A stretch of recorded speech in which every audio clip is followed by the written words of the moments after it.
Good evening, everyone, and welcome to Italy Pavilion. My name is Nupur Biswas, and along with my colleague Claudia Nerilli here, we are truly honored to present this forum, the Mediterranean Diet, People, Planet, Prosperity, and to speak up on behalf of the many youngsters that care about healthy eating as a core part of a healthy lifestyle. Starting from the 1st of October, our forum, dialogues, conferences and workshops have already reached more than 1.5 million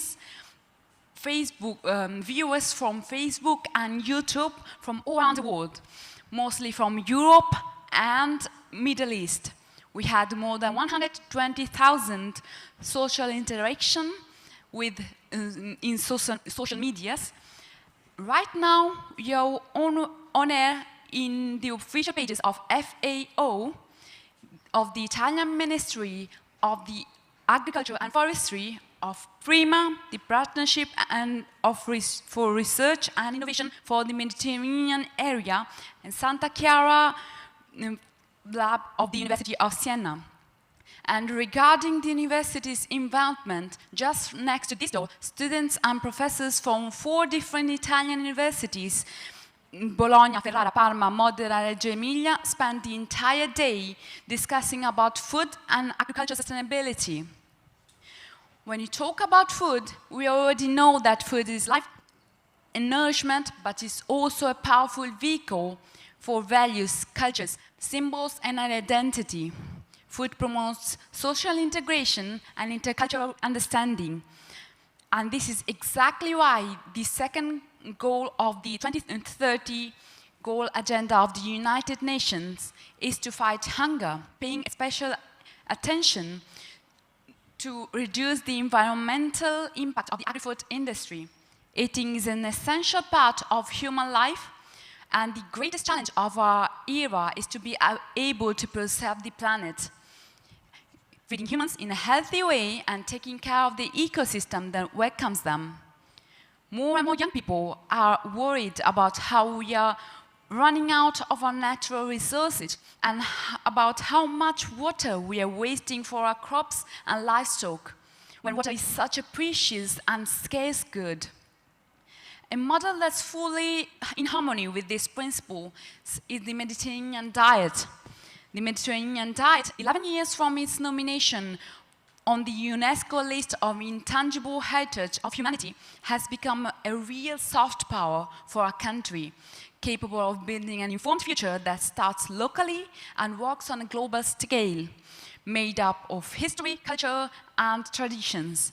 The Mediterranean diet represents a lifestyle from production to consumption, which highlights the synergies that has been created in 2,500 years of co-evolution between environment and society. The Mediterranean diet is much more than just a food model. It's a wealth of science, traditional knowledge, skills, and identity values generated by a territory which can be considered a real laboratory of biodiversity, and from which we can learn, and traditional values that we can learn from for the future. And now I'm going to leave the stage to my colleague Claudia. Thank you.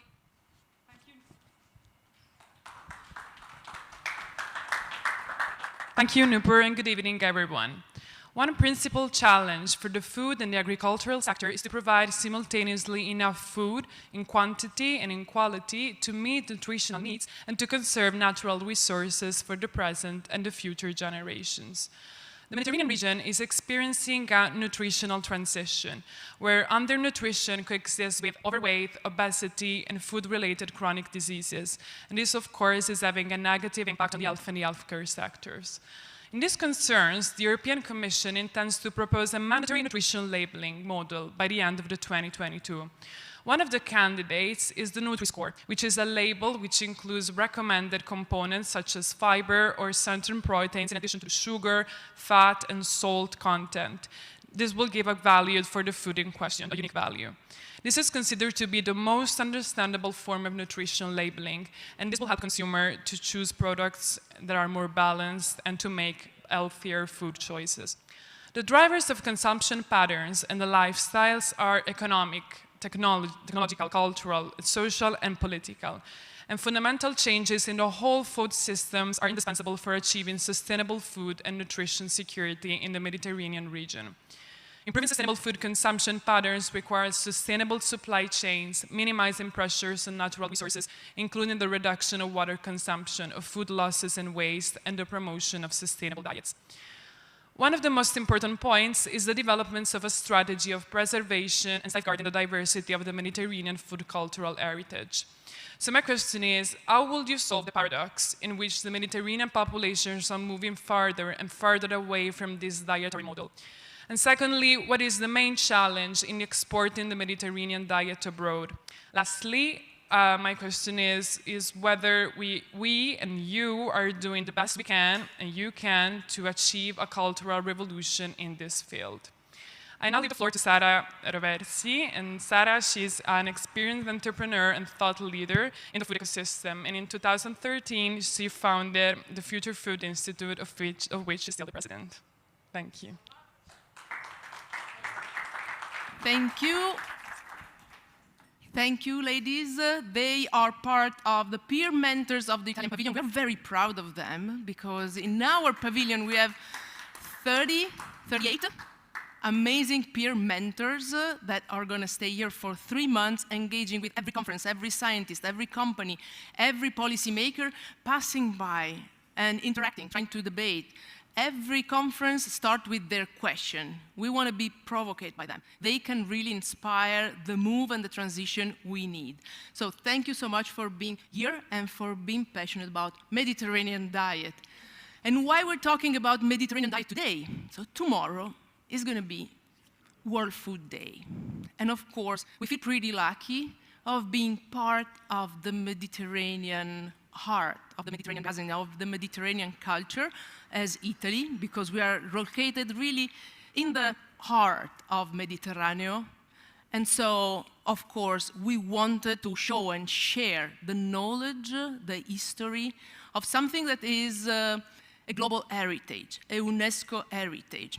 And so today, with me, there are 2 other organizations. The first one is the municipality of Pollica, and I want to invite here with me on stage Stefano Pisani. He is the mayor of Pollica, that is the emblematic community recognized by UNESCO for Mediterranean diet. Probably, okay. Yes. The microphone is okay. For me, only a shock ratings. I want to say thank you, Italian Pavilion and all the organization for the meeting. Thank you to Sara. And I want to say something about Mediterranean diet. How much people know Mediterranean diet? What is Mediterranean diet? Many people think that Mediterranean diet is only a diet. What kind of food you eat?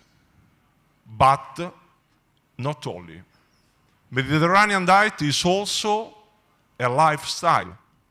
The UNESCO recognized Mediterranean lifestyle as a cultural heritage, not the diet.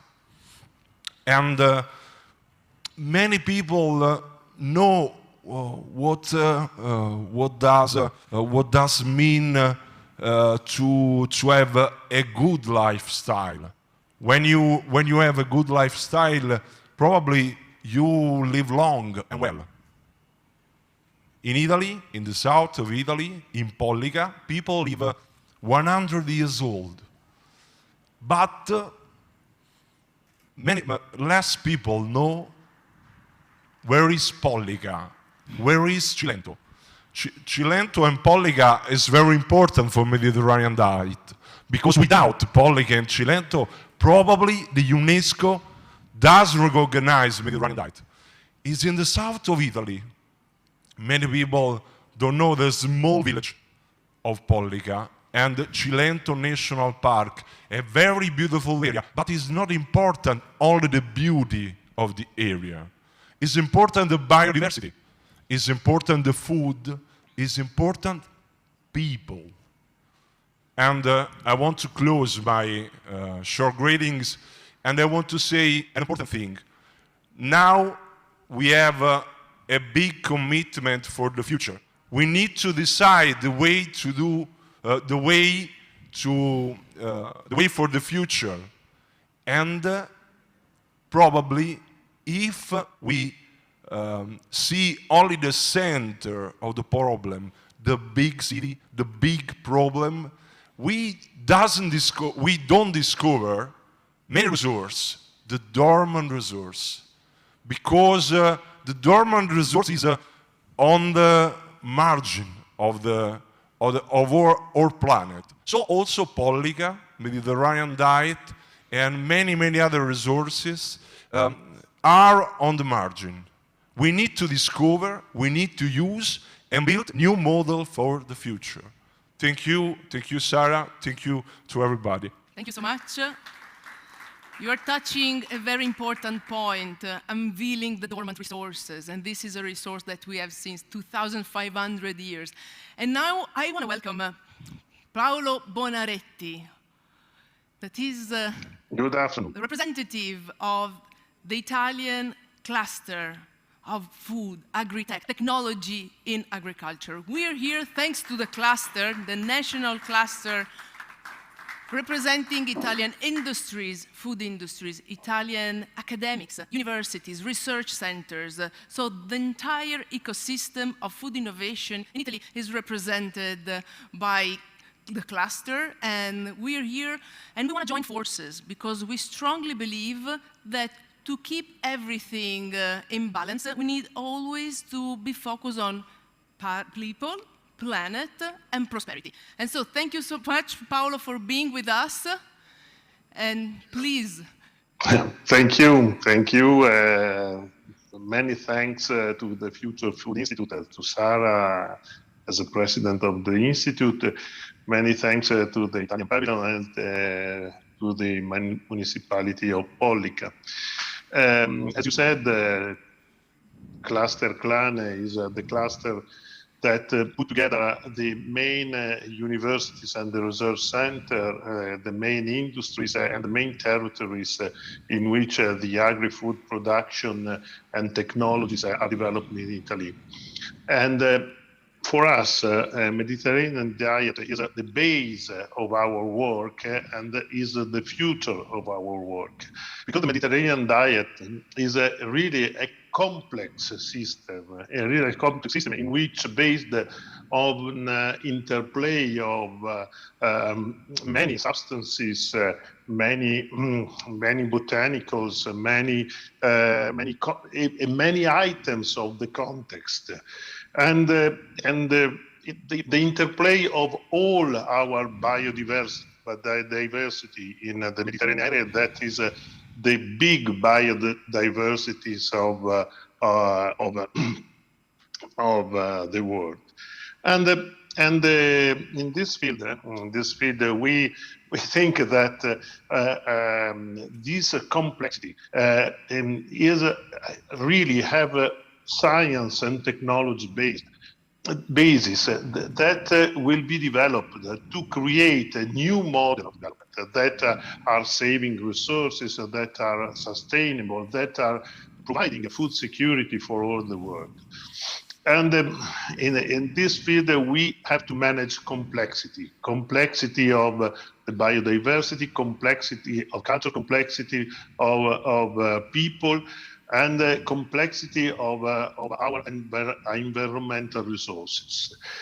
I think that only a son of a Mediterranean people, Professor Giorgio Parisi, could be able to win the Nobel Prize with a study on the complexity of interplay between disorder and fluctuation. And this is the complex system that we are managed also in Mediterranean diet, in the Mediterranean area.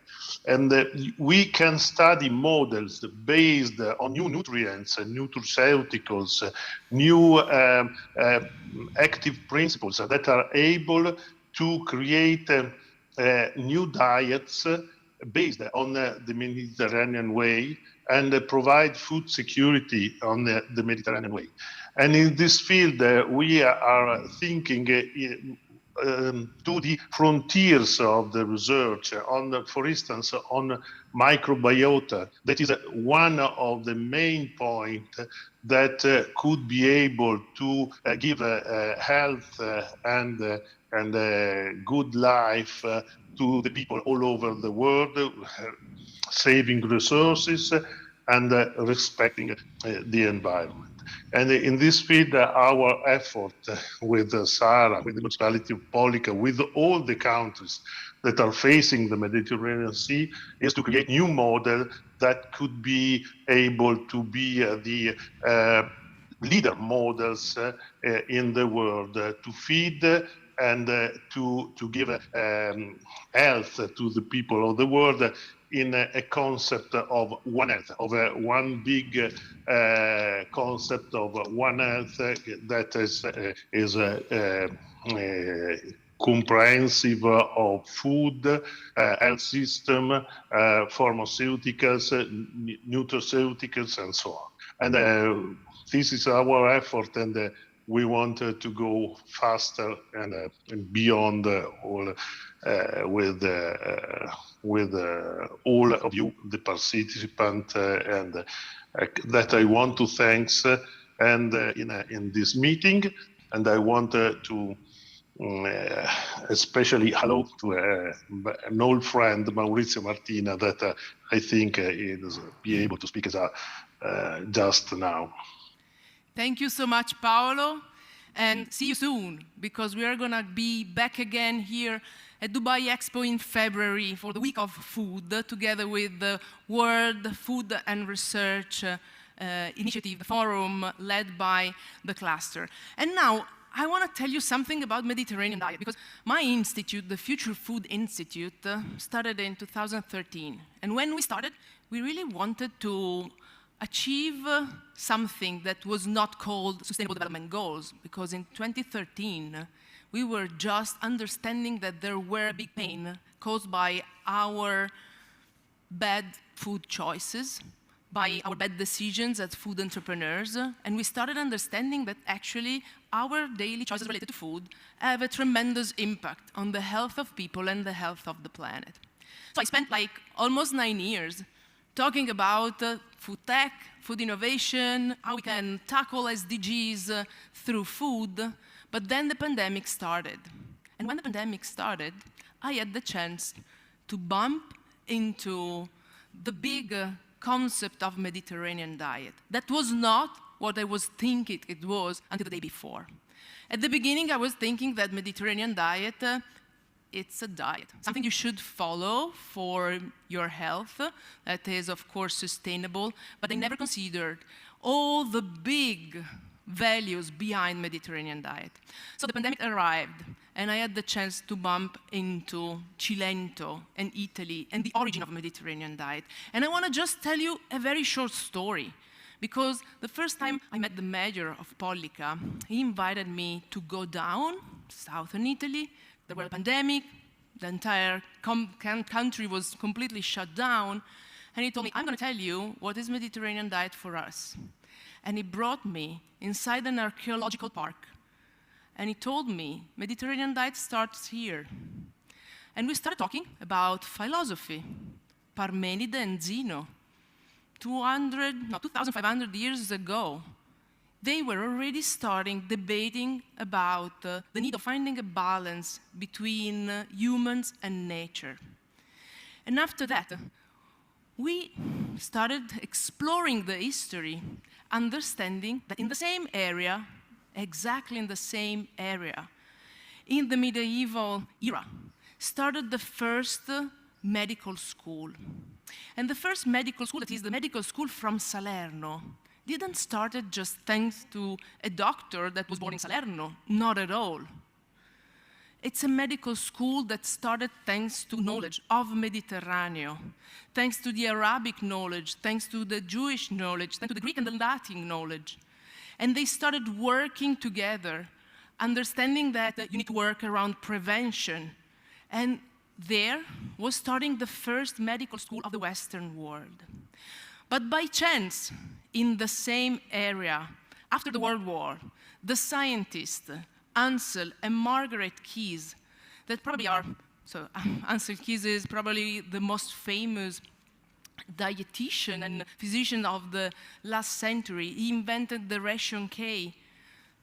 He decided to go there and study the reason why people in Cilento is living up to 100 years.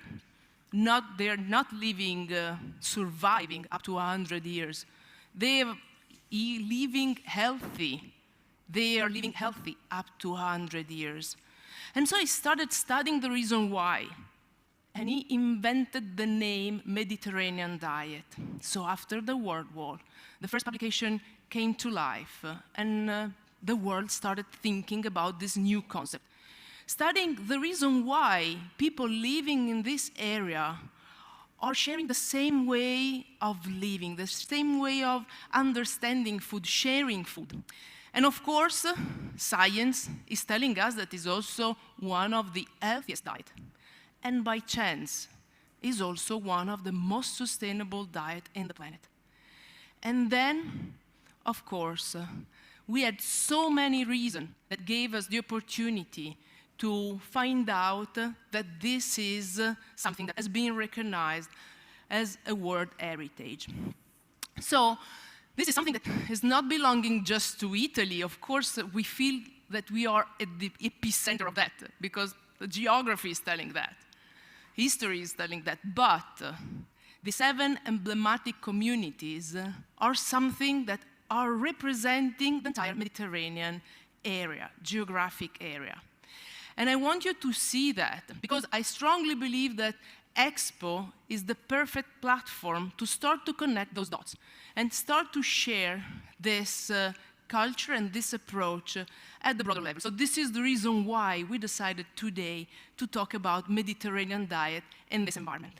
So now, of course, we would love to start a conversation with people that are not only talking about Mediterranean diet, but that are seeing food really as a tool to change the world and to achieve the goals. So here, if Maurizio Martina, the Deputy Secretary General of the Food and Agriculture Organization, is already there, I want to give the stage to him. If not, I will invite Andrea Capellese from UNIDO. So around this topic, they're there. No, they're gonna connect in a while. So I'm talking, here, oh, Maurizio Sara, Martina I'm is here. here. Okay. Good afternoon. Thank you so much, Maurizio, for being with us today. Thank you, Sarah. Thank you, and thank you for the invitation to discuss the importance of traditional diet and sustainable food systems. And it's very important, this discussion today, in the context of World Food Day. Building resilient agri-food systems and contributing to ending poverty are at the heart of FAO's mandate. And agri-food systems are also central to the entire world population, as they provide food for our consumption. But we know that current food systems must be transformed to achieve the SDGs. Food systems need to be reshaped to be more inclusive, productive, sustainable, and resilient. And of course, to be able to deliver sustainable, healthy diets to all. I would like to start by the definition of sustainable, healthy diets. Dietary partners that promote all dimensions of individuals' health and well-being, have low environmental pressure and impact, are accessible, affordable, safe, and equitable, and are culturally acceptable. What are the main features of the Mediterranean diet? It has a high consumption of cereals, legumes, fruit, and vegetables, and oil, olive oil, medium consumption of dairy products, and low consumption of meat and poultry. This entails several positive externalities. Positive health outcomes such as reduction in total mortality from cardiovascular disease and cancer, low impact on the environment, accessibility and affordability of products. In addition, it's territorial, as it reflects specific skills, knowledge, and traditions linked to different food systems of different countries. Just to mention a few, from Italy to Spain, or from Tunisia to Greece.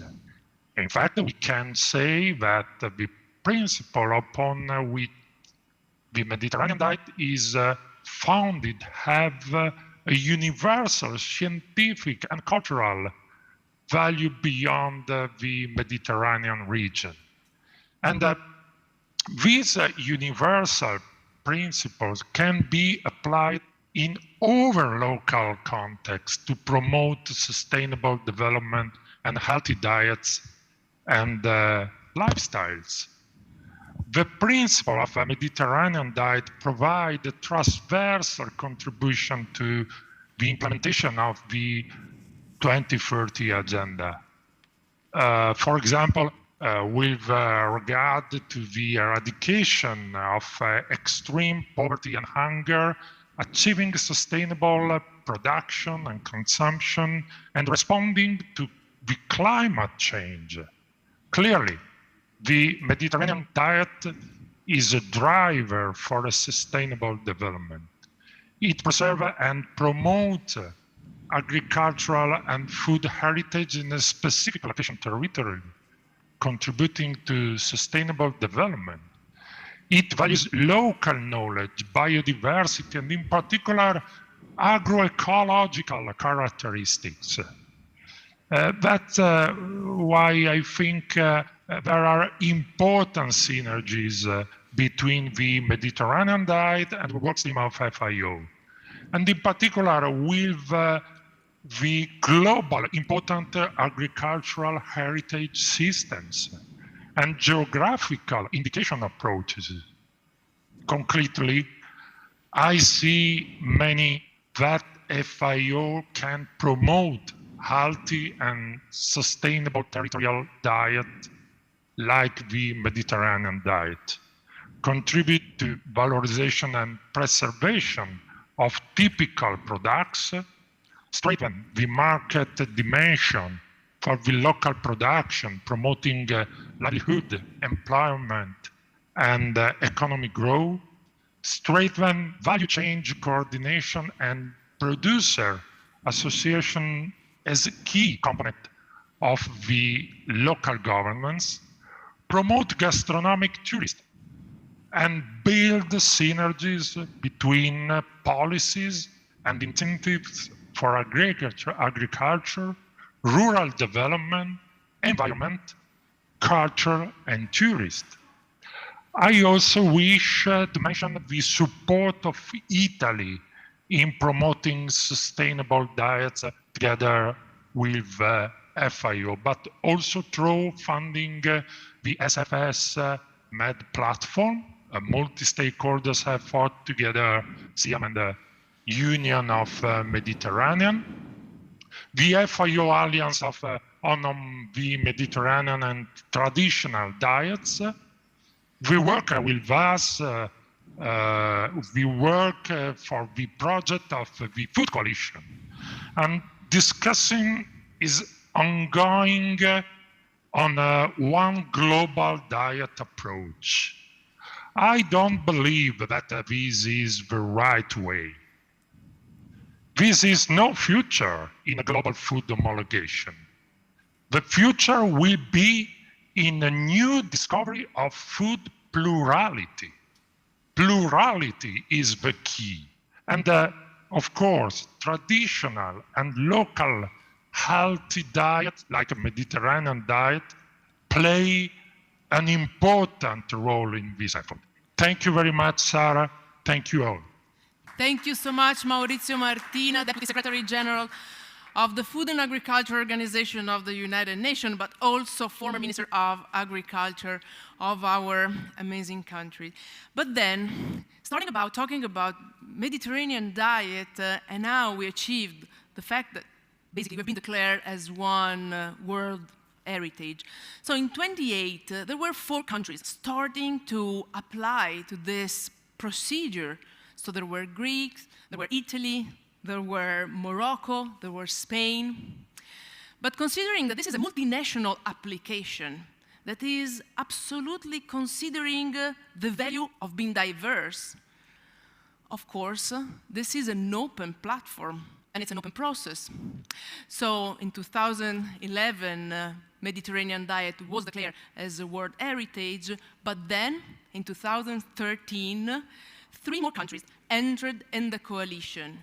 And this is an amazing approach, because this is really what the SDGs are telling us: diversity, partnership. And we're very honored because today we have, as one of our guests, the Minister of Agriculture from Portugal. So here I would love to share with you the video she sent us. So Maria do Céu Antunes, the new Minister of Agriculture from Portugal, sent us a video, and they are one of the pillars of this international coalition. So, of course, we are in the months of food, but we, as a coalition of the Mediterranean diet, we have our birthday. So for us, 17th of November is going to be the celebration of the birthday, let's say, of Mediterranean diet. So we're here also today to announce the fact that in 1 month in Italy, we're going to host the delegation of the Mediterranean diet, because we're going to coordinate the work of this coalition. I don't know if we have the message of the minister. Thank you so much.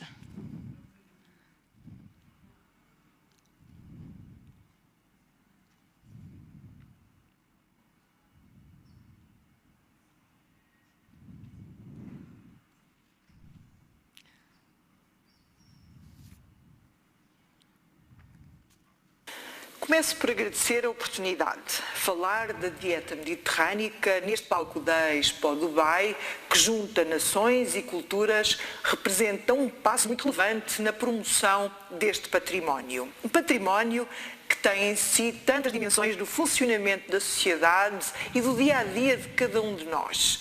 Dieta deriva de uma palavra grega que significa modo de vida. A dieta mediterrânica é paradigma de hospitalidade, de vizinhança, de partilha, de diálogo intercultural e respeito mútuo. Traz criatividade, uma ligação essencial à natureza e o elogio à diversidade.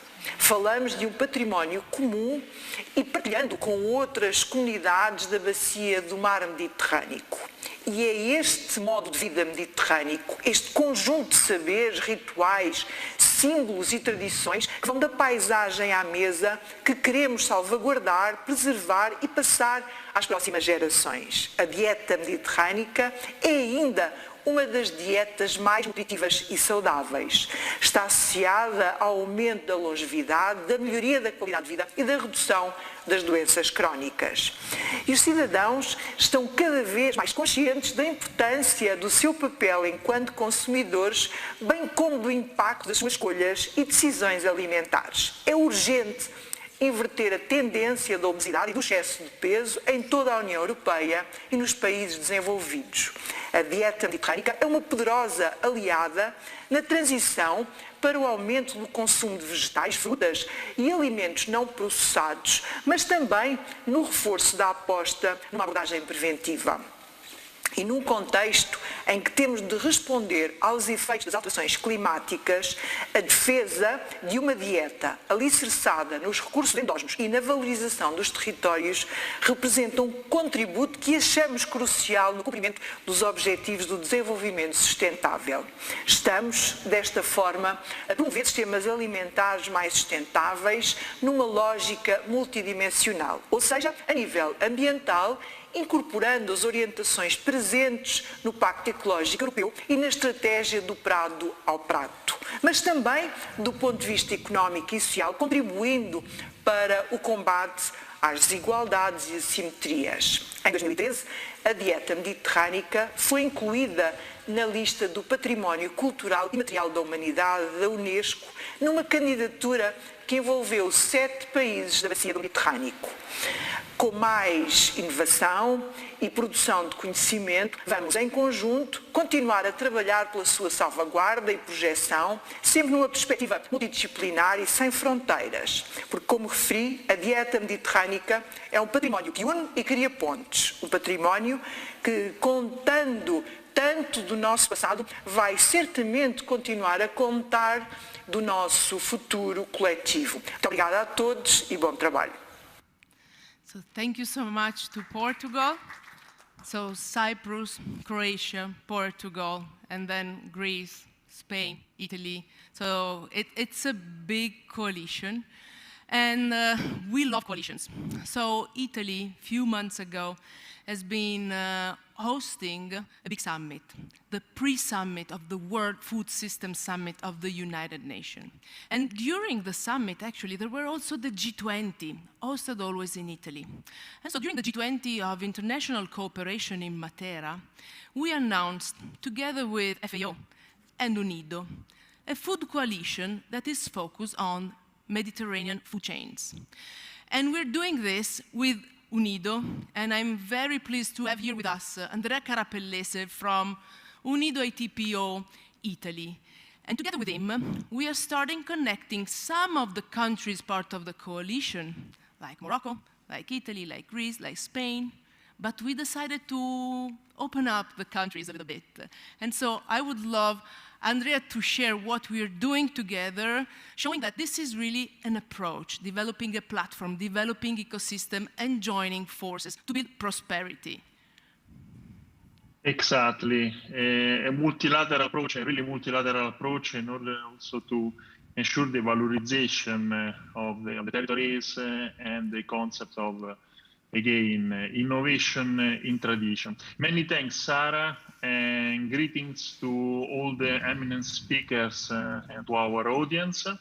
Very happy to be there today, even it's just a line, to bring you the voice of our Investment Technology Promotion Office in Italy of the United Nations Development Organization, UNIDO.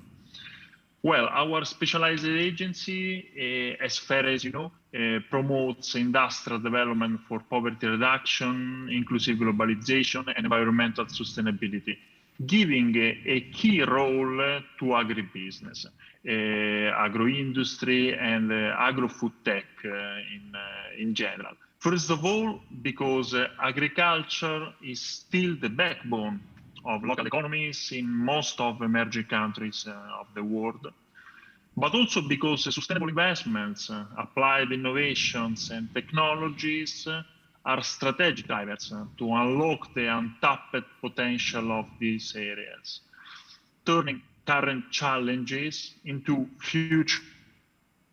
In fact, these ingredients are fundamental tools to catalyze new flows of investment and opportunities, which enable the capacity of many countries to leapfrog really in the future while facing climate change challenges and leveraging also the new paradigm of sustainable development that is also contained in the Agenda 2030.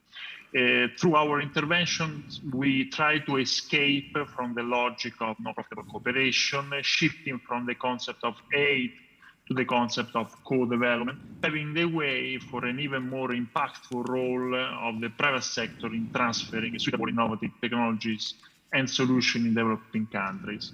So within this framework of our mandate as an honest broker, in line with this ecosystemic approach, we can't wait really to start working again on a topic that for us has a very strong potential in relation to our mandate, such as the Mediterranean diet. Indeed, the initiative designed in the context of the Food Coalition with the FAO and Future Food Institute, that is one of the most active and supportive partner of our office for many years now, it goes precisely in this direction.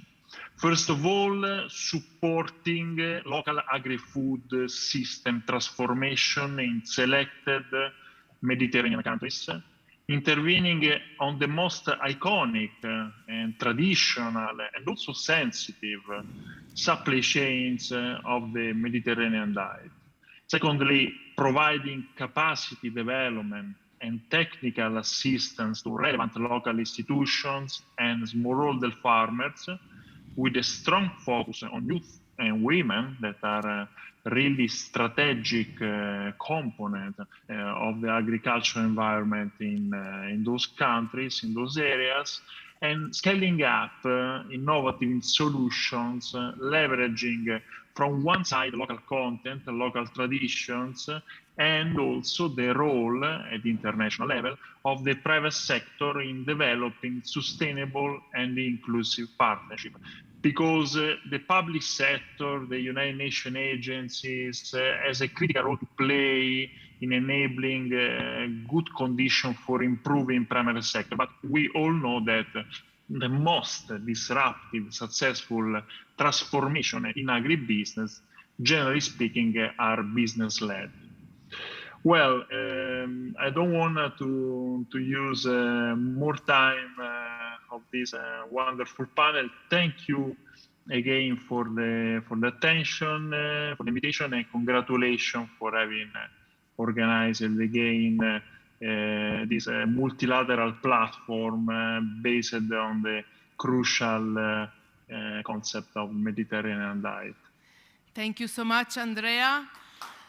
It's a matter of collaboration, and now I want to invite Professor Hestrup to come on stage with me, because we're going to give the voice to some of the representatives of our communities. So I want to invite virtually on stage with us two friends from the network of the emblematic communities. One is Vicky Glesiou from Maniataikan Foundation from Greece. The other is Professor Elisabetta Moro, that is from the MEDIT Research Center from University Suor Orsola Benincasa, and is one of the pillars of our Italian community of the Mediterranean diet.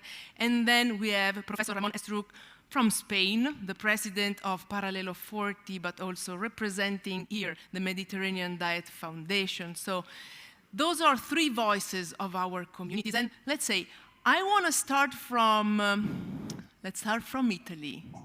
So we're going to talk about anthropology, we're going to talk about health, we're going to talk about the power of our incredible networks. So I want to start from Professor Elisabetta Moro.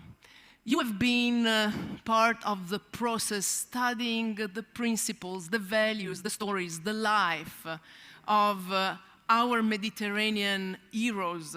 So I would love you to set the stage for the conversation we are taking now. Oh, thank you, Sarah. I hope you all have my voice very clear. I would like to thank you, and especially also Stefano Pisani, for inviting me to this event. And I would like to thank all the people who worked very hard to make this expo possible.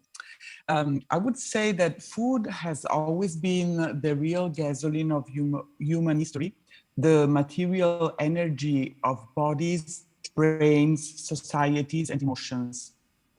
War and peace depend on food more than on anything else. one commonly believes that necessity has mostly determined what people eat and cook, and also that old traditions were all born by poverty. This is just partially true. All cultures choose what to eat, why and when, through a collective and quite sophisticated cultural process in which availability, necessity, rituals, symbols, religions, medical knowledge are very important factors. This general rule also works for the Mediterranean diet, which is much more than a diet.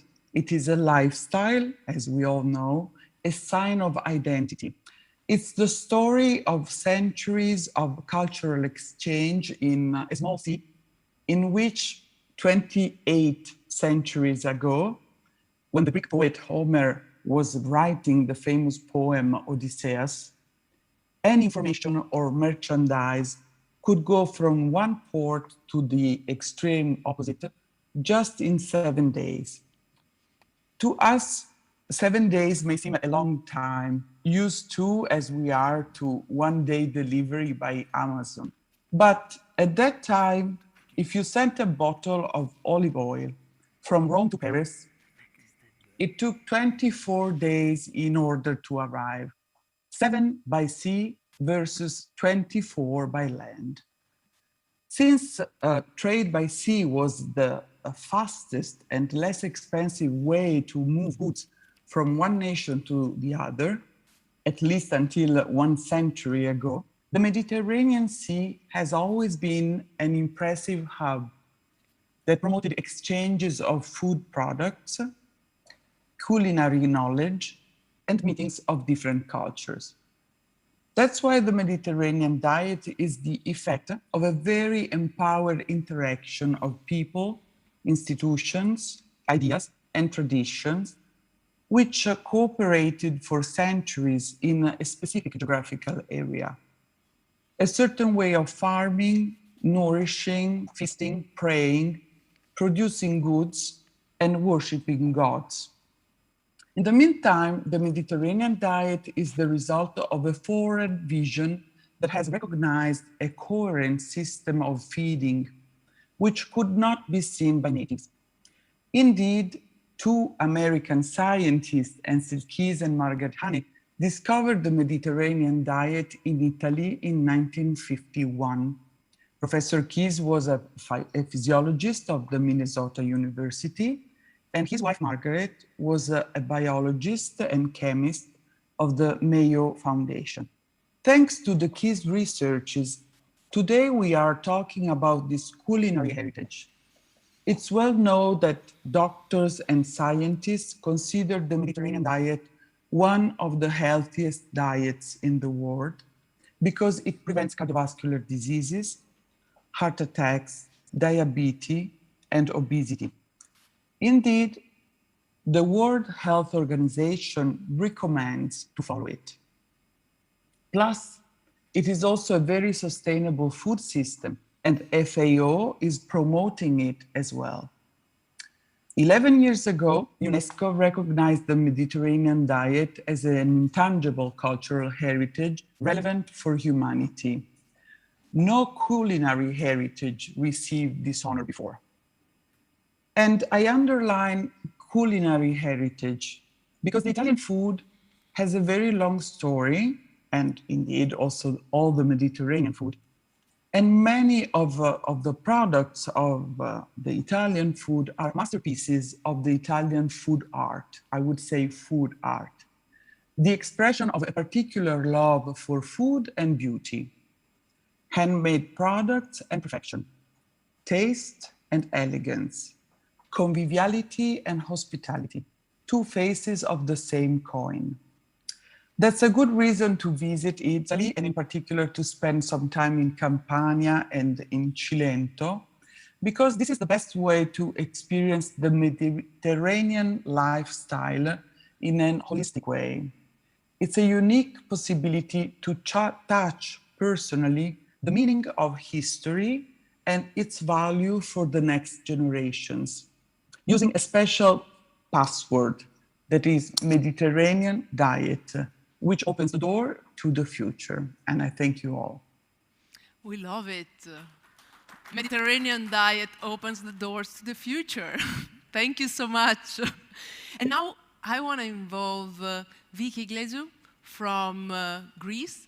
She is now coordinating the network of the emblematic communities of the Mediterranean diet. And I would love her to share what we are doing as a coalition and what we achieved in these years. What's the meaning of being together in this project?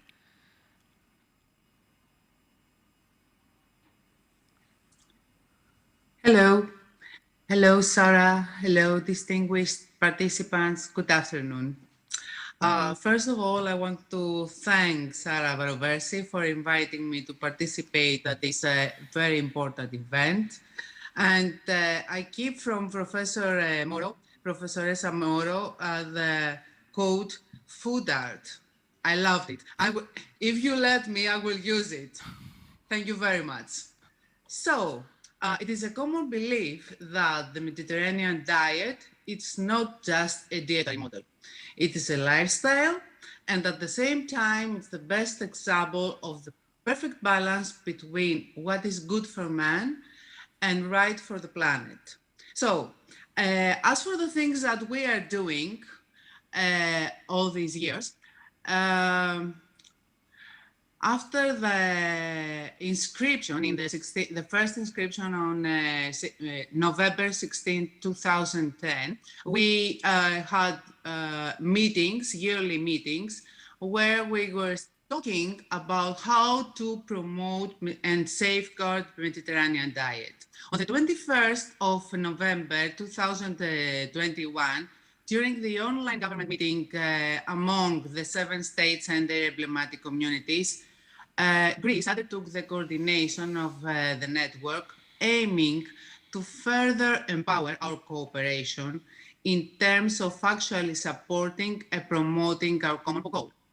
Synergies, after all, between our countries and our emblematic communities is the essential tool to achieve the aims set by the prestigious UNESCO recognition. During this year, all Greek efforts were and still are focused on increasing cooperation through common actions in order to increase the viability and visibility of the element and its components. Through the element's visibility and universal recognition, UNESCO's inscription helps to strengthen the values and principles of Mediterranean diet, fosters mutual understanding and mutual recognition, and thus fostering dialogue and closeness of the seven emblematic communities. The Greek delegation proposed the creation of a common website, since we agreed that we need a communication plan in order to increase multinationality of Mediterranean diet that will multiply visibility and public awareness. The website will ensure high quality and accessibility to the information around the element, will encourage intercultural dialogue and synergies and know-how exchange between the 7 emblematic communities, will streamline communications and actions around Mediterranean diet, increase the impact of the element internationally, increase the identification of the term, maximize followers and receptors, and attract, of course, younger generation. As you know, Sarah, from September 2021, the Mediterranean Diet Network is working with enthusiasm for the creation of the common website under the title UNESCO Emblematic Communities for the Mediterranean Diet. This will be our site. Given the opportunity, I want to thank all colleagues from our network for the collaboration, dedication, and commitment on safeguarding our common culture and the challenges that is facing. And I want to express my heartfelt thanks to the mayor of Polica, the Italian emblematic community, Stefano Pisani, and you, Sara Roversi, president of the Future Food Institute, because both of them, they are in charge of the creation of the platform. Furthermore, Polica, the Italian emblematic community, coordinates the editorial plan for the platform and for social media mutual campaigns, coordinates the co-creation of the guidelines and that will be shared and subscribed by all members of the network, dedicates one member as an HR to the promotion of the network, and will create and distribute at least one mutual press release a year in the month of November, the annual anniversary of the first inscription of the Mediterranean diet in UNESCO's list. One thing that I want to say is that we all agree that the Mediterranean diet moves in a framework of local and at the same time universal value system, which preserves both natural and cultural heritage and develops resilience to the future. The world in the post-COVID era is not the same. This is something that we all have recognized. Humanity has been forced to reshape its mentality and attitudes in a more responsible and sustainable way. We are entering a new era of consciousness. Thank you. Thank you so much, Vicky. The list of the things we are committed to do is very long, so we need your support and we need the support of the coalition. But for sure, Italy, as well as Spain, Portugal, and all the members that are here with us today, Greece, Cyprus, Morocco, all the members, we have a lot to do. Cyprus as well, so a lot. So we count on all of your effort and energies. But now, there is another founding member of this coalition that is represented here today. And so I would love Professor Ramon Estruc start to talk about the science behind Mediterranean diet, because we have been highlighting the culture, the community, the power of this huge network, but the interesting thing is that there is science that is strictly connected with the health of people, the health of the planet, but let's say the health of humanity now is a very important matter. No, it's okay, you can talk, as they're gonna light up.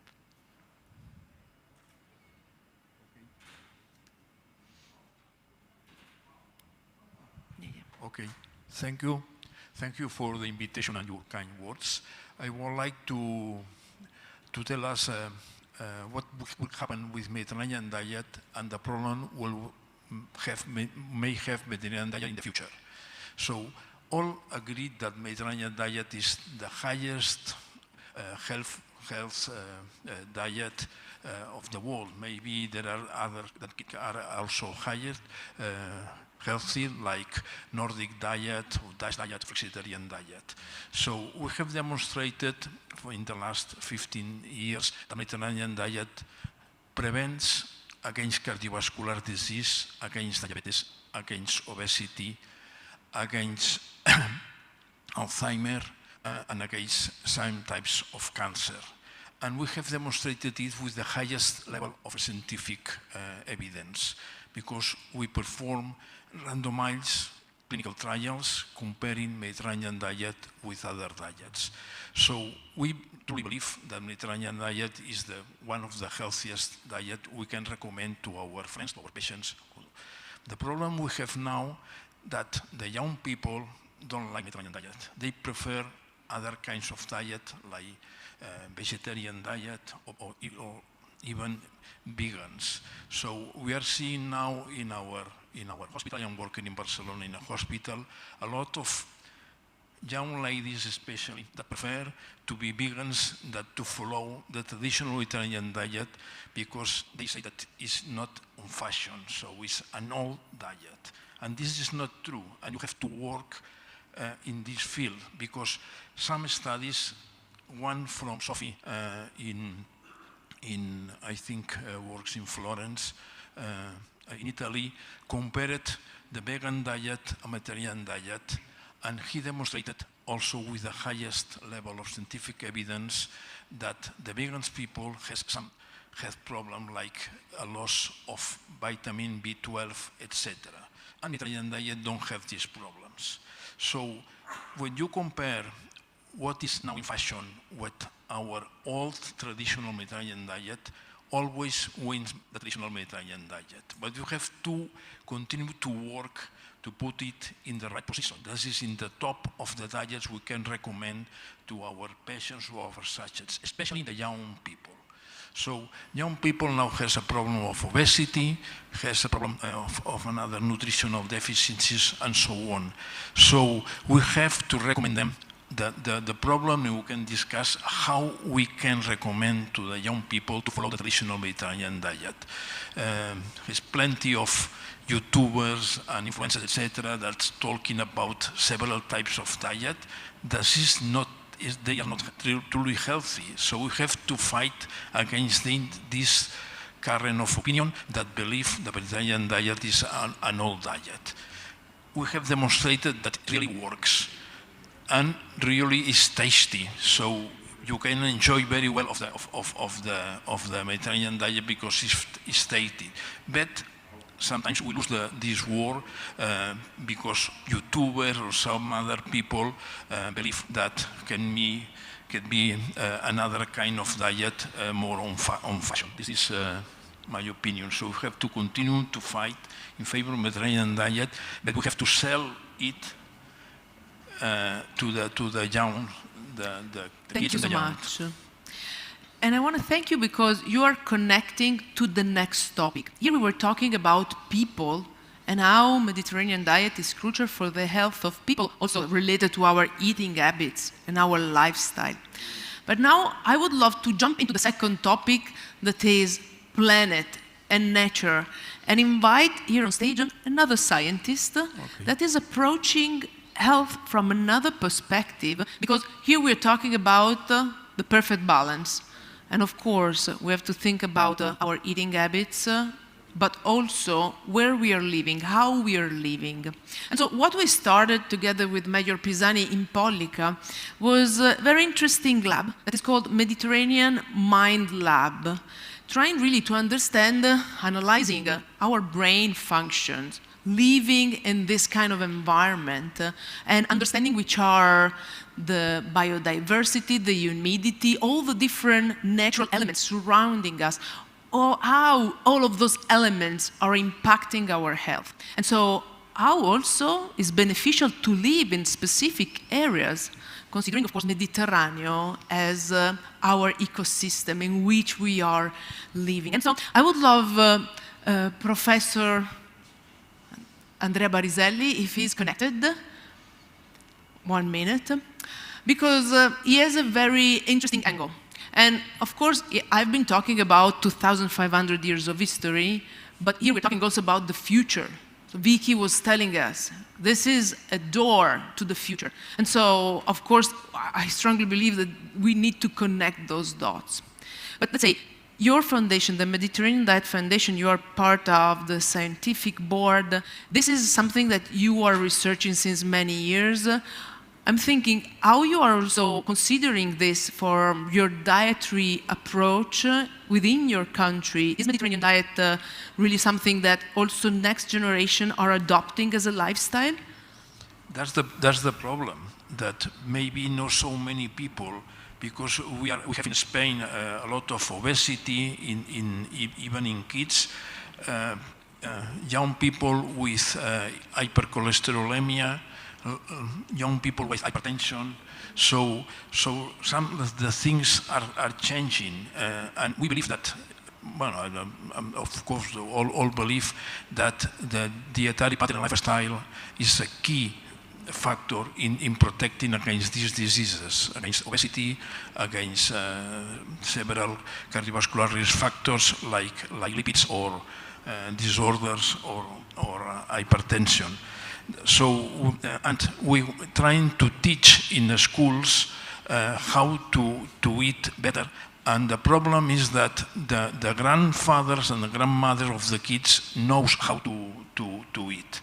but the parents don't really know how to eat. They prefer some things, a quick kitchen, and to eat something who is in the refrigerator and do not plan the meals, etc. So we have to come back to the old tradition, to prepare the meals before you go to the supermarket to buy the foods, and also to know what is the best food you can recommend, because it has been eaten by your grandmother, grandfather, and the people before this. So we have to educate the young people in the right dietary habits, and the most important is diet, like Mediterranean diet. Also is exercise, and also is to enjoy the life and to fight against emotions like smoking or excessive alcohol consumption, etc. So we have to come back and to teach our young people in these recommendations, and I commented. It's interesting. We need to go back to move forward. Exactly. And this is the door to the future that Vicky was saying before. But now we have also Andrea Barisali, the founder of Strobilo and our Mediterranean Mind Lab. I was talking to you about that before, and I would love, Andrea is going to highlight the concept of the importance also of not only how many, say, moves we do, how active we are, what we're eating, but how is important also to live in specific environments, surrounded by specific environments, and how all of those inputs are a combination of the big picture, the big framework of the Mediterranean lifestyle. Because let's remember that diet for us is coming from dieta, so a way of living in a very holistic way. Andrea, it's your turn. Yes. So you're waiting for me then, sorry. So, good evening, everybody, and thank you, Sarah, for introducing to this topic. And I'd like maybe to explain and tell you that we are working a lot in this area with Sarah and the Future for the Institute and the other guys to try to embrace complexity. Today we have the possibility with technology to try to better understand what is the thin link that connects human beings to environment. We all know that we come from nature. We all know very well that we can be in some ways at home when we are in contact with nature in general, but we didn't understand very well what really are the futures and how it works, and how this kind of relationship works with everyone. So we started many years ago using the tools that comes from applications such as electroencephalogram and other tools like machine learning and deep learning, try to establish the correlation between the elements that come from nature, and especially with food, or the contact with the specific types of environment and specific benefits from the human beings. So we are really trying today to better understand what are these deep roots that connects human beings to the environment. And once we understand what are the rules, what are the connection, we would like to predict and to use this kind of connection to redesign and reshape our future. Today, all of us are called to reimagine the way that we would like to living our lifestyle, to live in the entire world. The big question for everyone is, what's next? It's not just to eat good food or to use good diet or everyone. This is well known that we must go in this direction, but we need to enlarge our vision and to better understand what is our role today when we live in this world. What are the tools, what are the numbers that we have once we plan or redesign the way that we are going to work for commuting, our public space, the office, everything. Today, we are really called to reimagine what kind of tools do we have to better understand this kind of relationship. And we are fighting in this arena. Good enough, we are not alone. We have good partners, and we are now really trying to give our part to this topic. But I'm really passionate and really excited. That's because today is better than 3 or 4 or 5 years ago. We have a lot of technology that can help us to better understand this kind of relationship. And the big challenge is to embrace complexity and use data to understand the future, use this data to design a new type of era that we would like to live in this kind of world. And it's not just to save the world, the planet, it's just to save humans. So we would like maybe to fight for save both in a row. And so we are here to give our tools and our technology and our expertise to this challenge. Thank you so much, Andrea. And let's say now we've been connecting all the dots between people and planet. I thank our panelists calling from all over the world and Professor Struck that is going to be involved in talking about Mediterranean diet and also in the next days, because for World Food Day, we think that we need to spread the voice about Mediterranean diet. So we will see each other in the next days as well. Yeah. Thank you so much for being here. And thank you so much to our guests for being connected with Dubai. See you on November 16th for the birthday of the Mediterranean diet. And now we are going to switch to the prosperity topic. So thank you so much for being with us. And we have four more guests. Two are connected from Italy. The first one is the regional minister of agriculture from Regione Campania, Nicola Caputo. And then we have the president of Prima Foundation, Angelo Riccaboni, Professor Angelo Riccaboni, and two friends from Dubai. Why? Because we strongly believe that science and technology and knowledge now needs to be spread. We know how much our Mediterranean area is going to face challenges, climate challenges in the future. We know how much water is important. We know how much we are at risk at desertification. And we need to care about our resources. So we wanted to have with us Dr. Taraf, that is the Corporate Service Development Manager, Senior Manager at ICBA here in Dubai, and Dr. Hamoudi, plant psychologist at the International Center, always from Biosaline Research at ICBA. But let's start from our regional minister from Regione Campania. Regione Campania, of course, is the region from where our emblematic community of Mediterranean diet comes from. So Cilento is in the heart of Regione Campania. And of course, the agricultural chains and the agricultural power of the region is one of the pillars of the Mediterranean diet. Welcome. Nicola Caputo is with us. Welcome, welcome. Hello. Hello, everybody. So we really would love to know from you, when we're talking about prosperity, when we're talking about how might we connect all the dots between what we consider Mediterranean diet. So prosperity is not just a matter of economic recovery. We need to think about growth. And so we need to know from you, how can Mediterranean diet be embedded in the strategy of a region like Campania, that we can see can become something that we can share also with the other communities of our area?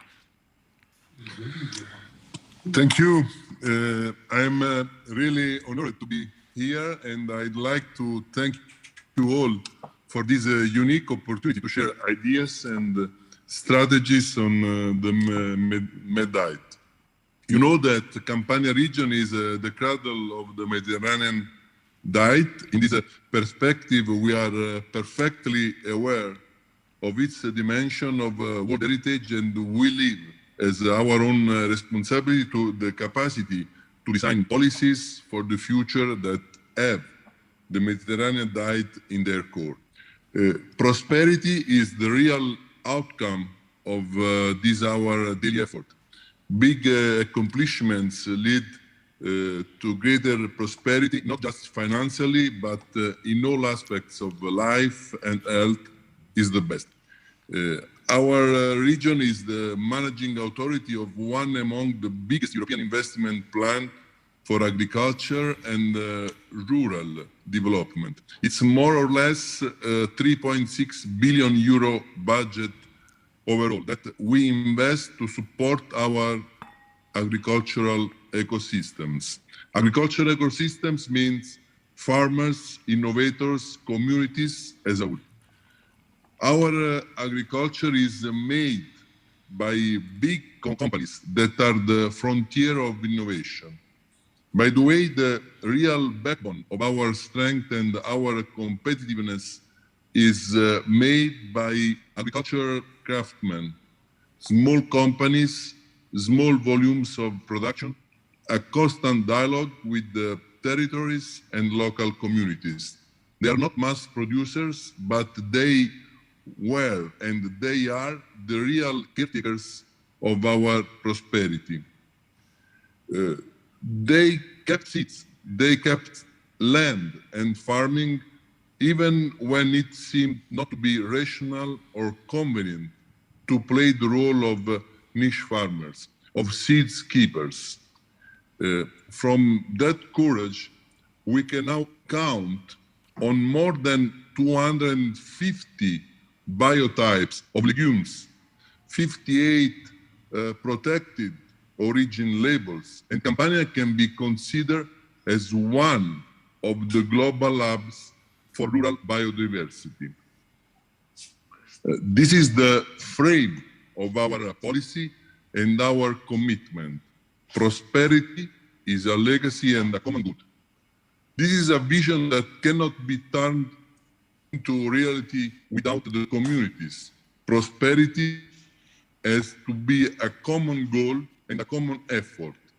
In this perspective, we invest every year regional budget to support municipalities that want to invest on med diet. Pollica, for example, is one of the best examples of what can be done. A rural area, a small-sized municipality from where med diet can be spread out as a model for resilient and flourishing communities. Just keep one quote in our mind. This is what I try to remember to myself every day. As Confucius was used to say, when prosperity comes, do not use all of it. The meaning is that we need to reinvest a part and keep something for the long run. Thank you. Thank you so much, Nicola Caputo, the regional minister from Regione Campania. You have been highlighting really how we should boost all our economy related to agriculture, really wants to achieve the goals through our agricultural practice, but also to build prosperity. And now, talking about how might we boost economies around the Mediterranean area, of course, we have to listen to the voice of Prima Foundation, because Europe is playing a crucial role on the boost of the economies around Mediterranean, and we have here the president of Prima Foundation, Professor Angelo Riccaboni. Angelo, I really would love to learn what are the strategies, what we should do really to accelerate innovation and prosperity in the Mediterranean area, and what your foundation is doing to boost prosperity. Good afternoon to everybody, and thanks to you, Sarah, and thanks to the Italian Parliament Expo 2020 for inviting me to this initiative. Very interesting. So the question is very important, what you raised, because there's a major problem in the Mediterranean, because we have a climate change which is hitting our region more than other regions. We should be aware that temperature in the Mediterranean is increasing at a rate of speed which is 20% higher than the rest of the world. So we can see the consequences of it. We have problems in terms of loss of biodiversity. We have problems in terms of changes in the time of crops, but also in terms of what we can collect from our grounds. So there are major issues. And the point is that each of us, each country by itself, cannot deal with the challenges in front of us. None of our Euro-Mediterranean countries can be so strong to deal with these challenges. Only putting together energies, brains, laboratories, people, ideas, we can deal with what we have in front of us. So this is the reason why Prima was created, to work together. So what we are doing is very simple. We have an important budget of €500 million, and we are launching every year around €70 million calls in order to promote research and innovation in the Mediterranean area. And so far, we have already funded 129 projects with €164 million. And this is very important because we are now 1,183 research units around the Mediterranean working under the same research and innovation strategic agenda. So this is very, very important because, as COVID showed, only research, only innovation can support us in dealing with the challenges in front of us. So these units are working together on issues related to efficient use of water, sustainable farming, and food value chains as a lever of development. And as you said, there are also some strategies for the future that I would like just to highlight 1 second. In particular, we are working on the issue of nexus. Nexus is very important. The nexus between water, energy, food, and ecosystems, because we cannot think in terms of silos. We need to think in an integrated way if we want to deal with the challenges. And nexus means that we need to see problems related to water, connected to problems with energy, connected to problems with food, and connected to problems of ecosystems. So there is this very strong link, and we have already issued calls in order to promote this idea of the nexus. The nexus is a really important one. So in conclusion, PRIMA can be seen definitely as the most important research innovation program in the Mediterranean, but also as a major exercise of scientific diplomacy, because we are making our people, our researchers, our businesses talk each other. And as you well know, as the expo shows, only talking, only cooperating, we can deal with the challenges of sustainability and the challenges that humanity has in front of us. So very pleased to talk about PRIMA, very pleased to come to Dubai, and given our close friendship with the chair of the Italian Pavilion, Paolo Bisenti, we will be there working with you and other friends in order to promote friendship based upon research innovation in agri-food system. Thank you very much, Sarah. Back to you. Thank you so much, Professor Riccaboni. And I'm very glad that Campania Region, as well as PRIMA Foundation, were with us. Campania Region and PRIMA Foundation are partnered with the Italian Pavilion. They're going to come back soon. We know that Campania Region is going to be here at the beginning of December, and then again in January, in February, sharing knowledge, sharing the knowledge of the region based on the university campuses, the research centers, the startup, the innovation, and the natural, say, connection that are coming from the agricultural sector. And also, with PRIMA Foundation, we're going to be here again. Why? Because, of course, the World Expo is a place where we can build bridges, but also the Italian Pavilion is showing you. We were here again together yesterday. We are going to start to cooperate more with our countries. So we need to take advantage of the platform of Expo and of the platform of this pavilion that is welcoming countries, cooperations that are actually what we are doing now. And both the regional minister from Regione Campania and the president of PRIMA Foundation were talking about challenges of the future. And I wanted you to be here with us today. Those two amazing scientists were hosting us this morning for an incredible visit to their research lab. And I invite you all to search for ICBA and go and visit their research center and go and visit the desert farm that you can find here in Expo, and start to think about which are the challenges we are facing in our countries. Because of course they were talking about water, they were talking about regenerative agriculture, talking about eliminating biochemicals and so on. And what your research center is doing probably is a knowledge that can be combined with also the needs that we have or the research that in our countries we are developing. So considering Mediterranean as a mindset, Mediterranean platform, Mediterranean diet as a mindset, we wanted to highlight this with also your source of knowledge. So let's start to talk about plant physiologists and what we can do from the research center and what you think is going to be the new frontier. What are the challenges? Which are the technologies you think are essential really to move forward the chains we were talking about? We care so much about those food chains. We care so much about those production systems, but we know the challenges are huge. Yes, thank you, Sarah. It's a pleasure being with you here today in the Italian pavilion. I love Italy. I'm Tunisian, so we are neighbors. I personally tried the Mediterranean diet in Italy, and we have to look at similar diet in different countries where we can see the malnutrition everywhere. At the International Center for Biosaline Agriculture, we do focus on the marginal environment where the problems are more and more dramatic, I can say it. We can see scarcity of water, bad quality, problem with the lands. So we need solution for having a balanced diet, for all this marginal environment.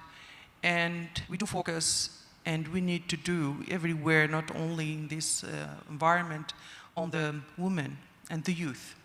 They are really the arm that they can help, and they can change the diet, because it's very important to change our diet and to follow the Mediterranean diet and to involve more crops. We need diversification, and this is what we are working on at our center at EGPA. We look for other alternative crops that they can be grown in a very bad condition, very scarcity of water and high salinity, etc.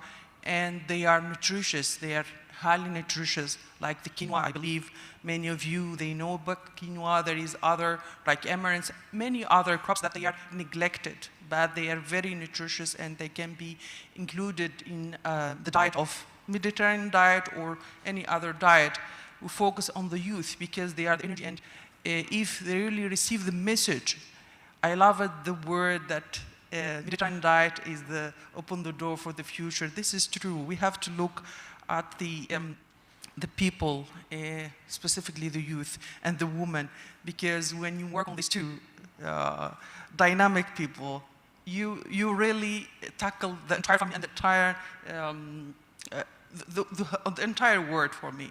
So technology, it's very important. So we look at technology that can save water. They was talking about that they can grow more at less space. We look at from the seed to the fork, from growing to getting to, from Prima you talked about the value chain. So we do work on the value chain as well, because when you introduce alternative crops, you have to look at the value chain and to introduce it in the local food of the people, so they will accept it easily. This occasion of Expo 2020, it's really amazing. I'm so happy. We do work with a lot of Italian institutions, and I believe during these coming months there will be opportunity for exchange of ideas for the use of technology and how we can all together hands in hand to help the rural environment and to contribute a bit to save our planet and to keep our balanced diet. Thank you so much. And I invite everyone to see their desert farm, but also to explore here our horticultural orchard, because also in this pavilion, our National Center of Research is actually showcasing very interesting technology. So I think that we can learn so much. I was very fascinated this morning by Salicornia and what you can do from Salicornia. So I think we should learn something and combine and connect the dots between those knowledge. You were right, youth, women, inclusion, but also science. And I want to learn from Dr. Taraf So you are the one taking care of operation, taking care of strategies. Which are the ingredients to achieve the goals? Which are the ingredients your organization are using to achieve the development goals? And how do you see potential areas of cooperation? Thank you, Sarah. Let me start from where you started. You know, I mean, that tomorrow we'll be celebrating the World Food Day. World Food Day. Yes. Yes, we are celebrating food, but celebrating Mediterranean diets and other diets. But I think that day is also a reminder that there are so many people that really are not having enough to eat. If we can say, I mean, we talk about zero hunger, you know, I mean, it's sad that at this time we still have hunger in this globe. So I want to go back. So this is the main issue, and link it to what my colleague mentioned. We are a center that works on marginal environments. So here, when we talk about marginal environments, we are talking about water scarcity, water quality, land, soil, crops that are resilient. So talking about what can we do, you know, I mean, definitely, I mean, President of Prima talked about, you know, I mean, climate change and things that are changing, okay, and definitely crops that are resilient to those changes, okay, should be worked on, and that's what we are working on.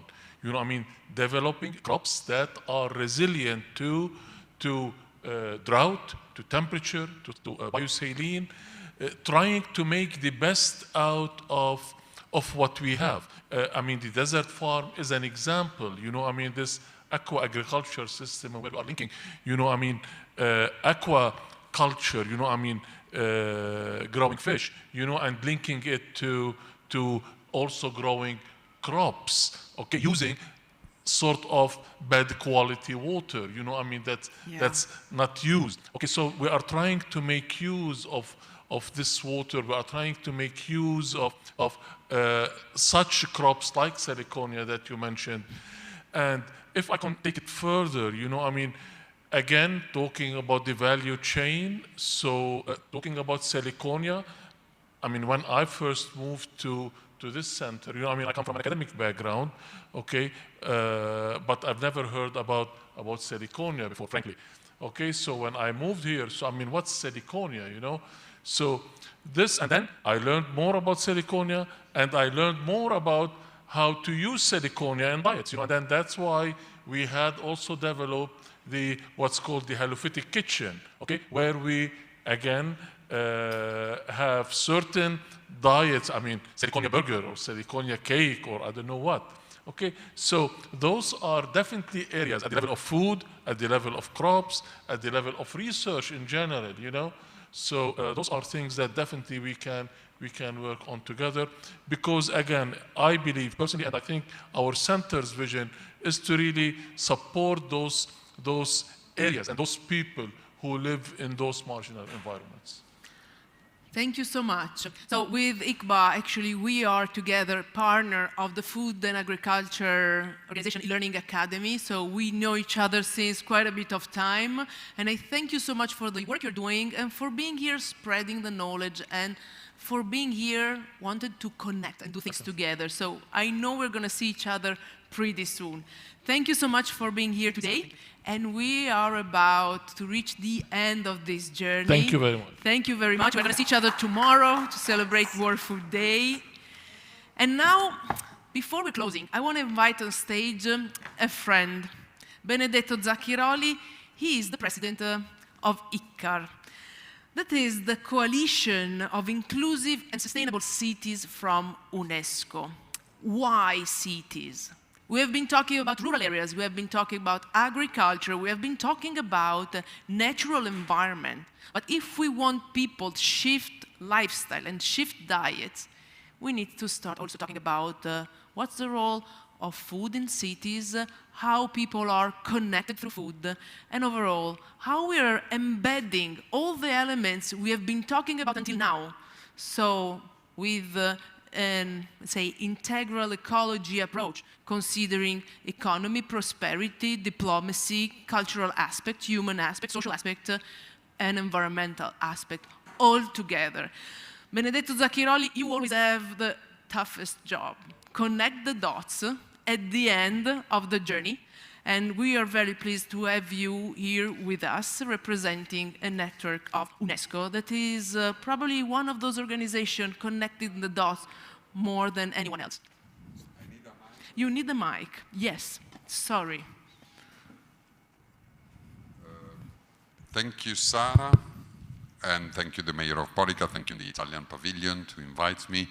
And so thank you, above all, the direction there and the director that is putting these images that I asked him during the live meeting to put, and they are doing something, really thank you. So, we spoke for about an hour and a half, 90 minutes about Mediterranean. Nobody, neither Sara, show an image of the Mediterranean.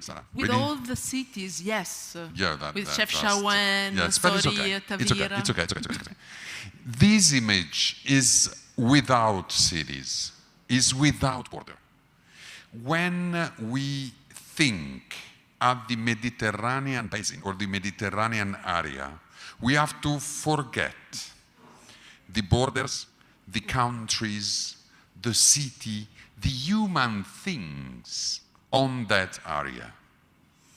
This is the Mediterranean area. If we try to take a pencil and say, where is it? The influence of this salted lake, let me call it like this, on this. Okay, he's wrote Tunisia, he's wrote Egypt, is there. But so, where is the stop? Where we decided as human beings to put some border? Or maybe it's something bigger. Or maybe we have to change the perspective in which, from the schoolhood, we are used to see at the Mediterranean area. With the picture number 2, con la foto numero 2, if the direction can show us, we can see a different perspective of the Mediterranean. Because we are used to see it as before, and now there is another possibility. That is the possibility to consider different shapes, different possibility to see the Mediterranean. Try to start to imagine, for example, Mediterranean can be a continent as the America. We are not so small. In the maps, we are used to see something that is in different shapes. So this is the Mediterranean area. It's comprehended within the United States of America, and I think a bit of Canada too, but I don't know exactly where is it. And if you think, just to understand what I was saying before, where is the cultural tradition stop it? If here there is the Tunisia, and I don't know, maybe is that the Algeria, and so on. So is maybe Texas not American? This part is American. And is sharing the same culture that is an American culture with Miami that is here, this so far of the Mediterranean. For us here, there is the Iraq. We can say like this. Iraq is part of the Mediterranean culture, also if it's not touching. Before there were 2 people, now they left, but there were 2 people here from Norway Pavilion. Norway isn't there, but it's Mediterranean too. So, if we try to see another image, we are finished with the image, but it's okay. Thank you so much for the direction. And this is the first. This basin is not only about food. We recognize the Mediterranean diet because we eat usually 3 times per day. So is 3 times every day present in our life, in our acting. But there is something behind that diet. There is humankind. there is women and men that together, during the century, they really built this culture. And as I used to say, in this world, let me call it like this, in this world that is the Mediterranean, there are wars. There were wars, bad wars, with the Romans and the Ottoman empires, but not only that, a lot. But there are also interesting wars. For example, if you come to Athens and you order a Greek coffee, they bring to you a Greek coffee. If you dare to say with the bar attendants, but this coffee is like the Turkish coffee, a war is starting in that moment. It's exactly the same. But the two sides that start to fight and say, no, it's mine, no, it's mine, it's just Mediterranean, guys, come on. Or if you come, I don't know, to Lebanon, and you order an hummus, and you say, I was in Israel, I ate exactly the same hummus. Don't dare it. And don't dare to say the opposite in Tel Aviv, or in Jerusalem, or in the Palestinian state. No, don't dare it. Start a war. Because the food is the expression of our culture.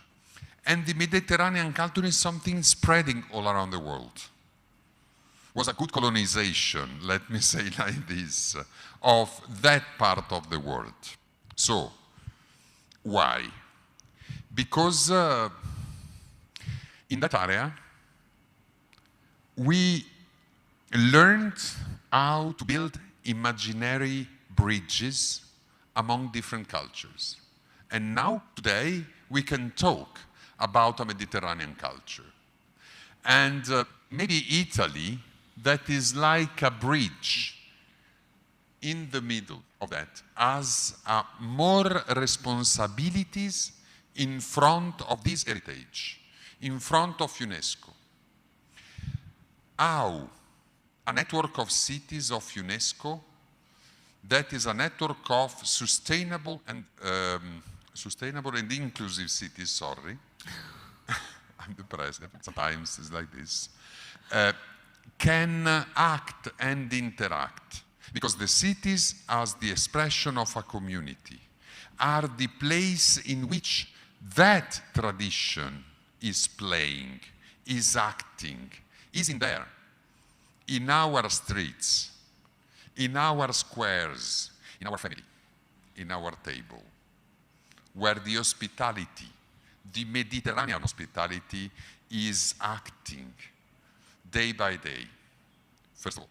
Second one, because we need not to stop just to the food, but speaking about human rights, speaking about diversity as a richness. And the richness of diversity is not only the diversity on the table, but the diversity of the different side of the table when you welcome somebody to your home. And that is Mediterranean. And that has to become something that is an habit for all of us, starting from the political leaders in the different states, but also the mayor, like Stefano, the mayor of Pollica. That is, let me say, an artist to build his community as a welcoming community. And I think, to speak in his behalf, that Pollica, with its Mediterranean heritage, is waiting for you from Dubai, from all over the world, to come there and experience that there is something more, agriculture and food. There is the humankind of Mediterranean area that is welcoming you, bringing and making bridges of culture among this salted lake. Thank you so much and enjoy the Mediterranean. Thank you so much, Benedetto. Stay here on stage with me, because yes, before we end, I want to invite the last one of our peer mentors, because you are here studying what we are doing. You were asking questions at the beginning. Did we answer to your question? Yes, you did. Okay, so we want to I'm learn ready. from you what you perceive, which are the insights, what you're going to take back from this experience this afternoon together. Yes, first of all, I am very grateful for these insights and to the speakers and the participants, because we are talking about food, and food is essential. Food is definitely one of the answers, and the main answers to the heterogeneous but also very important and interconnected challenges which are affecting many areas of many fields of action, such as inequalities, such as economic development, such as sustainability, of course, but also human security. And they are also affecting our visions about the future, about prosperity within the capitalist system. And this time of acknowledgement of how shocks, how external shocks, for example, can radically modify our lifestyles. And when it comes to this compulsory and necessary precious resource that is food, it becomes compelling to be vulnerable and to act concretely, to be actively concrete for change. Research findings, acknowledgements, and discoveries, but also all the natural phenomena that are strongly advising and forcing the world to radically change our relationship with nature, with biodiversity, with food, eventually. And only if we commit also individually to sensibilize, to commit, to engage people, to act, we would be able, only by doing that, to define our societies healthier, more inclusive, concretely progressive, because at the roots of the projects of private and also public efforts and their projects, there are human beings. And human beings are those who whose challenge is thinking about next generations, thinking about others, thinking about futures, reforming Anthropocene, and also impacting social development, especially in a region which is Mediterranean, where historically we have built history and cultures on food, where food is an act, is a social engagement act, but food is also becoming a threat. So today we have, sorry about that, we have discovered and surely fostered, I think, many good practices by private but also public institutions, by social enterprises, by groups, by stakeholders that are trying to sensibilize, to manage resources, to unify communities also, and thanks for that. That's really important, because it is not only about love for future generations and also ethics, it's about caring others, I think. And we cannot ignore now that we need to take advantage of those insights, of the speeches, and these bridging communities and this creation of no acknowledgement. We cannot ignore how that tradition, which is the Mediterranean culture, which is not only a sea, of course, and a region, but it's a culture. We cannot ignore that its conservation, its safeguarding must combine with technological advancements.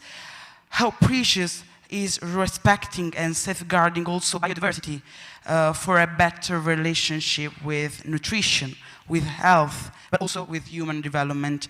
And we have just listened to stories that make me think that this will not simply remain words, and that international cooperation is a fact, actually.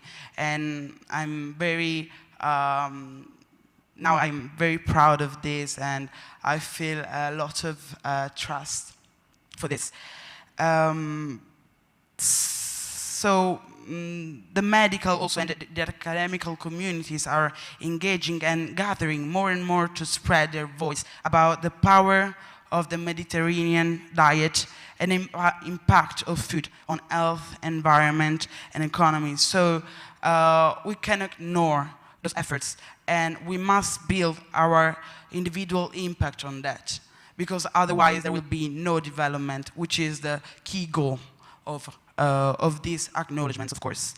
And there were many other references. Let me say that to the big metaphor that the commissioner and the Commission for the Participation of Italy to Expo 2020 have built, the metaphor of the Mediterranean travel, the Mediterranean way of bridging communities. So it is important to underline this also. And in conclusion, I'm very grateful to the leaders and the implementers of these projects, because we are celebrating a very necessary marriage between traditions and innovations, between innovations and communities, the broad communities which surround the Mediterranean Sea. And we have actually something more to celebrate now, yes. Besides, of course, our happy hour outside that we are happy to benefit from. And so I leave the floor to Dr. Sara, and thank you so much. Thank you very much for this acknowledgement. I invite Major Pisani to come here, and we can start the video. So first of all, I have to thank our Commissioner General, Paolo Glisenti, because you are teaching us that beauty connects people, but what we learned today is that Mediterranean connects people. And so I strongly believe that this is going to be an incredible platform. We are very inspired by you, and I love what you said. Trust. If we have been able to build trust on you, means that we did a great job. So I hope we are going to keep going working on building trust with your generation, working with your generation. I have to thank also our ambassador here in UAE, because Nicola Lehner is working a lot to build bridges. The first thing he told me, okay, I should connect you with the ones doing innovation here, because there's so much you can do together. So let's keep going, building bridges. I have to thank all the Italians working in other pavilions. I see here's incredible chefs that came to visit us, that are working in other pavilions. You are spreading our ethos. You're spreading our culture as well. So this is an incredible diplomatic action. So thank you so much. And why it's important this moment? Because we decided to support 4 scholarships. And you are invited to join our Food and Climate Shapers Bootcamp, co-organized together with, of course, the municipality of Pollica, that is one of our major partners, and the Center of Research on Mediterranean Diet, dedicated to Angelo Vassallo, that is actually the body of our communities, emblematic communities for research. And also, we would love to offer those scholarships to 2 students from UAE that can apply and join our next bootcamp together with the Food and Agriculture Organization in Pollica, studying sustainable diets, Mediterranean diets, and of course, all the incredible source of knowledge we shared today, and 2 volunteers from the Italian Pavilion, because this network of young peer mentors and volunteers, you are, wow, the power of change. So we would love to offer those 4 scholarships. Those scholarships are going to be announced during the week of food here at Expo. And so you have time from now until the end of the year to apply with your ideas and with your projects. And we are very glad to support this initiative that is going to be a way for us to build bridges between the Italian Pavilion here at Expo Dubai 2020 and the future. Thank you so much for being here today from all of us. And see you tomorrow here at the Italian Pavilion. Keep going, talking about Mediterranean diets, celebrating World Food Day, and back again in the next month ahead and overall in February for the week of food and food innovation. Thank you so much. Thank you, Sara. Thank you, Sara.